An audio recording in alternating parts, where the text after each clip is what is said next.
Voilà, bonjour, bienvenue dans cette cinquième vidéo, je pense, c'est la cinquième. Euh, Aujourd'hui, donc vous savez, je suis toujours dans ce séminaire de développement spirituel et pour aller toujours dans le domaine de plus de spiritualité, d'habitude je parle plutôt de sujets qui sont très psychologiques, quoique c'est assez semblable, hein, c'est assez lié. Je voudrais parler aujourd'hui de ce qui caractérise les êtres éveillés et les êtres, si on va dans la spiritualité, on voit des gens qu'on dit éveillés, qu'on appelle entre guillemets des gourous. Donc en gourou en sanskrit ça veut dire enseignants, des gens qui vivent une expérience humaine d'harmonie, de paix intérieure et qui transmettent ça. Alors ça peut donner des religions, ça peut donner des spiritualités, mais il y a plein de ces gens-là, ce qu'on appelle des éveillés, qui n'enseignent pas et qui sont simplement dans cette présence. Ça n'a rien à voir avec la culture, ça n'a rien à voir avec l'intelligence, il y a des simples paysans, on appelle le bon sens paysan d'ailleurs, qui vivent simplement en harmonie. Et je voudrais beaucoup parler d'harmonie aujourd'hui parce qu'en fait, ce qui caractérise un des points communs entre tous ces êtres qu'on dit éveillés, c'est des personnes qui ont un haut niveau d'harmonie. Et l'harmonie est quelque chose d'essentiel pour nous, pour être bien, pour être heureux. On pourrait dire que le bonheur, ce n'est qu'un mot. Le bonheur traduit un état que nous recherchons tous. Et dans cet état que nous recherchons tous, on peut mettre plusieurs mots autour, un peu comme des portes ou des étiquettes sur une bulle, mais ça veut dire la même chose. On peut dire bonheur, on peut dire amour, on peut dire harmonie, on peut dire sérénité, on peut dire paix. Et le mot harmonie est intéressant parce que ça va amener cette notion de douceur et de lenteur et de beauté. Et la question que je voudrais vous poser, c'est est-ce que vous avez suffisamment de moments d'harmonie dans votre vie? Car c'est essentiel pour grandir, pour être en paix, pour être bien. C'est de ne pas attendre que la paix vienne de l'extérieur, parce que vous remarquez que dans notre monde où il y a des guerres et des tensions autour de nous, exacerbées par les médias, c'est pas près d'arriver demain. Et puis on voit beaucoup de stress autour de nous, donc quand les gens sont stressés, ils sont dans un mode survie, et qui dit mode survie dit mode très primaire d'attaque, de défense, de tension, de méfiance. Et donc on n'est pas du tout dans la paix et dans le calme à ce moment-là. Donc on n'est pas du tout dans un monde harmonieux, évidemment, vous vous en rendez compte, et donc c'est important de ne pas attendre que ça vienne de l'extérieur, mais de s'offrir des moments d'harmonie. Et je vous invite à vous offrir au moins tous les jours quelques moments d'harmonie. C'est tellement important parce que si vous ne le faites pas, c'est un peu comme si vous ne buvez pas d'eau. Si vous ne buvez pas d'eau dans une journée, c'est très très néfaste pour vous, pour votre santé. Et ne pas se donner des moments d'harmonie dans la journée, c'est très néfaste pour notre santé psychique, notre santé psychologique, notre équilibre, notre bien-être. Alors, que faire pour s'offrir des moments d'harmonie? C'est déjà d'abord de comprendre ce que c'est l'harmonie, puis de décider de le faire. Parce que si on attend que ça vienne de l'extérieur, il y a peu de chances que ça arrive. Et décider de le faire, c'est de décider de s'offrir chaque jour quelques minutes d'harmonie. Alors pas besoin d'aller dans des séminaires de spiritualité, d'aller à l'Himalaya ou dans des monastères bouddhistes. On peut le faire chez soi. Après, on peut s'amuser si on veut aller dans des séminaires, mais voilà, c'est un plus, c'est pas l'essentiel. L'essentiel, c'est de pouvoir. Parfois, c'est un rappel pour pouvoir le faire chez soi finalement. Euh, L'idée, c'est de s'offrir donc là où on est maintenant, dans sa vie tous les jours, agencer des moments où on va être bien. On va pouvoir ressentir l'harmonie. Alors l'harmonie, moi je le définis comme un mélange, si vous voulez, c'est que des mots, mais ça traduit un état de beauté, de calme, donc de lenteur et de silence, de paix intérieure. Vous avez déjà ressenti de l'harmonie quand vous allez en forêt, par exemple, ou si vous aimez la forêt, ou en montagne, ou sur la mer. Et là, il y a plus. En fait, c'est quoi qui caractérise l'harmonie? C'est que nous ne pensons plus à ce moment-là. C'est-à-dire que notre cerveau pensant se calme, s'éteint, se tait pendant quelques instants, on regarde un coucher de soleil, et on n'analyse plus, on ne compare plus, on ne pense plus à nos problèmes, on oublie en fait. On peut aussi s'absorber dans une tâche, on appelle ça le flow en anglais, dans quelque chose qui nous plaît. C'est du jardinage, c'est une sculpture, c'est pour, au niveau spirituel, ça va être faire un mandala par exemple, écouter des chants, des sons. Peu importe ce que c'est simplement être attentif. On rejoint l'idée de la pleine conscience qui est soit je pense, soit je suis attentif.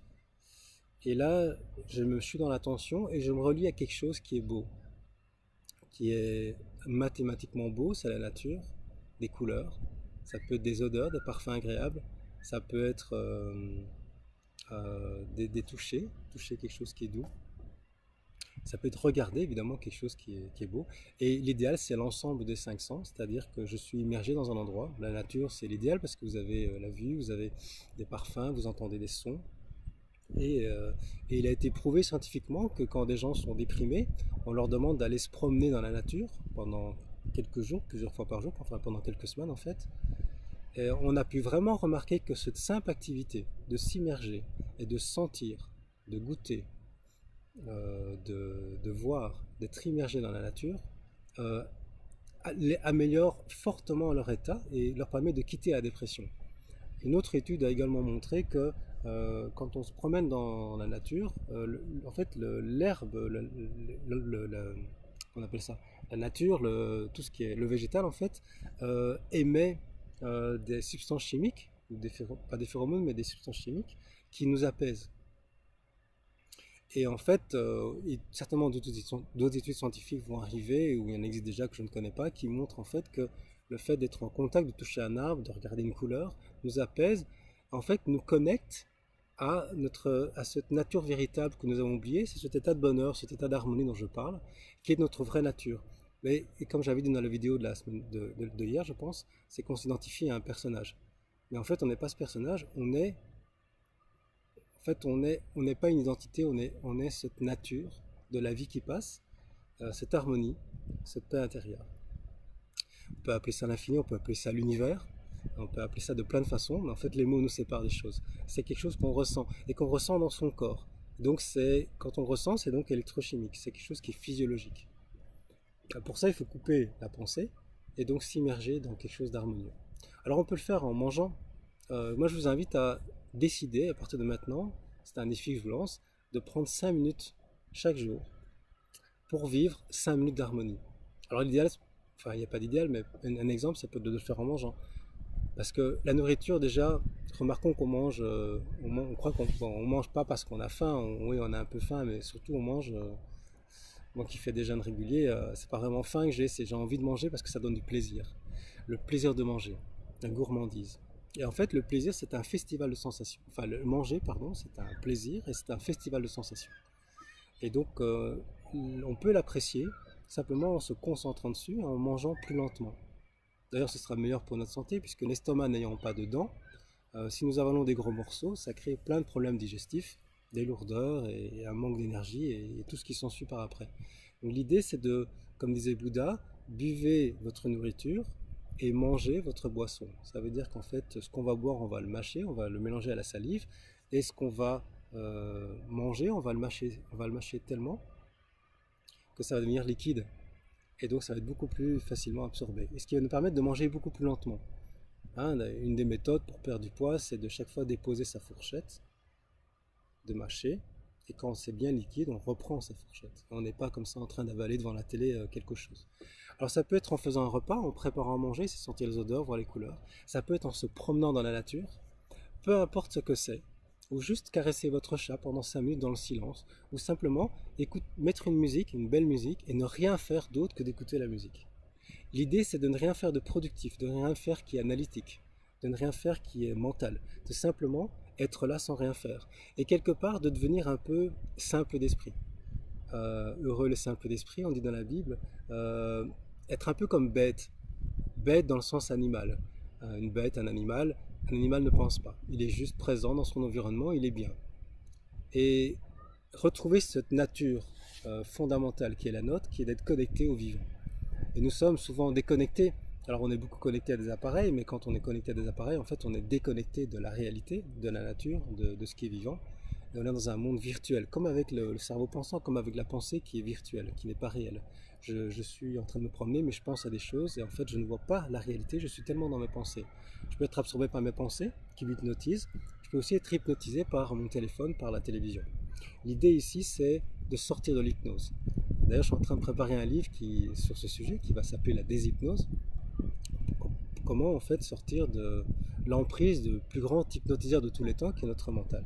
Et puis non seulement notre mental, mais j'avais fait aussi une vidéo là-dessus, je ne sais pas si vous vous souvenez, c'est sur les médias. Les médias et tout ce qui est autour de nous nous hypnotise en permanence. Donc l'idée c'est de se couper un peu de cet environnement auquel on n'a pas grand-chose à attendre pour l'instant, malgré que la société évolue, Et c'est de s'offrir en attendant déjà pour soi, malgré votre environnement stressant, 5 minutes, au moins 5 minutes, où vous ne faites absolument rien. Alors pour moi c'est aussi difficile, c'est un défi aussi, de ne rien faire pendant 5 minutes et d'écouter, de sentir, de goûter, en étant le plus lent possible. Je me souviens un jour, une personne, et je vais terminer avec ça, une personne qui venait à une formation en gestion des émotions, et qui était très très stressée. Et quand je voyais sa vie, elle la racontait. Il y avait des tensions à la maison, avec les enfants qui criaient tout le temps, avec des conflits avec son mari qui criait tout le temps. Ils étaient dans une petite pièce à 4, donc ils n'avaient pas beaucoup d'argent, ils étaient fort stressés. Elle travaillait dans l'ORECA, donc dans tout ce qui est hôtellerie et restaurant, et ça créait tout le temps, il y avait des tensions dans l'équipe. Enfin, sa vie n'était que tension et stress. Et à un moment donné, on voit les besoins humains fondamentaux. Et un des besoins humains fondamentaux, c'est justement de vivre des moments d'harmonie, de se connecter à l'harmonie et à la beauté, d'être dans le calme, dans la lenteur. Et, euh, et alors, on voyait qu'évidemment, avec elle, dans sa vie, c'était pas possible. Alors, on cherchait, mais est-ce que tu pourrais pas faire ça chez toi? Bah, il n'y a pas de place, il y a tout le temps du bruit, il y a la télé qui est allumée en permanence. Au travail, c'est pas possible. Alors, on me dit, bah oui, quand tu vas au travail, tu prends le tramway en Belgique, ok, mais dans le tram. Oui, mais même dans le tram, elle était tendue parce qu'elle risquait de se faire agresser. Parce qu'elle s'était déjà fait agresser. C'était un endroit où on se faisait agresser. Elle passait dans des quartiers qui sont un peu plus chauds, comme on dit. Et donc, elle était toujours aux aguets. Donc, en fait, on ne trouvait pas. On cherchait avec elle, on était plusieurs parce que c'était une formation. Et à un moment donné, il y a une idée qui est venue parce que l'un d'entre nous a posé la question, mais qu'est-ce que tu aimes? Et puis à un moment donné, il dit, j'aime bien, en fait, c'est une personne qui n'était pas du tout catholique, mais elle aimait bien, c'était de confession musulmane d'ailleurs, même je pense, mais elle adore les églises, parce que c'est calme en fait, ça lui fait tellement bien d'avoir un peu de calme. Et donc parfois quelquefois dans l'année, elle pouvait s'arrêter dans une église quelques instants et juste apprécier. Et justement, sur le passage du tramway pour rentrer chez elle, pour aller à son travail, il y avait une église. Et donc l'idée a été de lui permettre qu'elle s'autorise à s'arrêter et prendre le prochain tramway. Et pendant 20 minutes ou 15 minutes, c'est simplement s'arrêter dans cette église et simplement apprécier le calme et le silence. Le silence et plus de pensée, plus de réflexion, plus de bruit, simplement l'harmonie. On va pas vivre toute la journée comme ça parce qu'on pourrait s'ennuyer, pourrait me dire certains, mais 5 minutes par jour c'est vraiment un minimum et idéalement ce serait même beaucoup plus, plusieurs heures par jour. Plusieurs heures par jour et plus on est stressé et plus on est tendu et préoccupé, au plus il faut s'offrir des longs moments d'harmonie pour rééquilibrer notre cerveau. Je termine avec cette phrase que le Dalai Lama dit souvent, ce conseil qu'il donne. Il faudrait méditer, allez, je sais plus ce qu'il disait, mais 1 ou 2 heures par jour minimum. Et si vous êtes très stressé et très préoccupé, il faut faire 4 heures par jour. Il faut doubler le temps en fait. Alors ça paraît difficile à mettre en place pour nous dans notre vie tous les jours. Je pense que même si vous faites déjà tous les jours, parce que c'est la répétition qui compte, vous pouvez faire 1 heure par jour une fois et puis ne pas le faire les autres jours parce que vous n'avez pas le temps. Ou alors vous pouvez le faire 10 minutes tous les jours, ben c'est mieux cette deuxième formule parce que c'est quelque chose qui est habituel et qui nous permet de nous équilibrer. Parce que c'est de temps en temps, une fois, c'est moins efficace. Donc je vous invite à vous offrir, pourquoi pas dès maintenant, après avoir regardé cette vidéo, ne fût-ce qu'une minute ou deux, même si vous avez plein de choses à faire, après avoir regardé cette vidéo dans quelques secondes, restez en silence, faites-le, laissez-moi votre commentaire après si vous l'avez fait, ça m'intéresse, restez en silence, juste en silence, et regardez quelque chose de beau ou écoutez quelque chose de beau, ou touchez quelque chose d'agréable, et de ne rien faire, absolument rien. Bonne pratique et puis au plaisir de vous retrouver dans la 6e vidéo demain.